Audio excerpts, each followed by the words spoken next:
सुप्रभात विद्यार्थियों, आज हम व्याकरण के अंतर्गत अव्यय को पढ़ेंगे। वर्णों के सार्थक समूह को शब्द कहते हैं। परिवर्तन के आधार पर शब्द के दो प्रकार होते हैं, विकारी शब्द जिसे सव्यय भी कहते हैं और अविकारी शब्द जिसे अव्यय भी कहते हैं। जिस शब्द में लिंग, वचन, पुरुष आदि के अनुसार परिवर्तन या बदलाव होता है उसे विकारी शब्द कहते हैं। जैसे लड़का, लड़की, लड़कियाँ। विकारी शब्द के चार भेद हैं, संज्ञा, सर्वनाम, विशेषण और क्रिया, जो हम पिछली कक्षाओं में पढ़ चुके हैं। अविकारी शब्द के चार भेद है, क्रिया विशेषण, संबंध सूचक, समुच्चय बोधक और विस्मयादि बोधक। विद्यार्थियों, आज हम अविकारी शब्द यानी अव्यय को समझेंगे। जिन शब्दों का रूप लिंग, वचन, कारक, पुरुष, काल आदि के कारण नहीं बदलता उन्हें अव्यय कहते हैं। इन्हें अविकारी शब्द भी कहते हैं। चलिए इसे विस्तार से समझते हैं। इन उदाहरणों को देखिए। रमन धीरे धीरे चलता है। दूसरा वाक्य देखिए, वर्षा धीरे धीरे हो रही थी। रमन धीरे धीरे चलता है। इस वाक्य में रमन पुल्लिंग शब्द है और चलता है यह क्रिया है। वर्षा धीरे धीरे हो रही थी।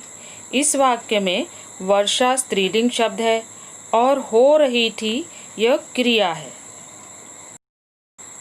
इन दोनों वाक्यों में लिंग परिवर्तन के साथ इनकी क्रियाओं चलता है, हो रही थी में भी परिवर्तन हुआ है, परंतु धीरे धीरे शब्द दोनों वाक्यों में समान रहा है। उसमें लिंग, वचन आदि के कारण कोई परिवर्तन नहीं हुआ है। इस प्रकार यह शब्द अव्यय कहलाते हैं। इस प्रकार अव्यय की परिभाषा है, जिन शब्दों का रूप लिंग, वचन, कारक, पुरुष, काल आदि के कारण नहीं बदलता है उन्हें अव्यय या अविकारी शब्द कहते हैं। अव्यय के चार भेद हैं, क्रिया विशेषण अव्यय, संबंध बोधक या संबंध सूचक अव्यय, संबंध बोधक भी कहते हैं और संबंध सूचक अव्यय भी कहते हैं, समुच्चय बोधक अव्यय, विस्मयादि बोधक अव्यय। चलिए सबसे पहले क्रिया विशेषण अव्यय को समझते हैं।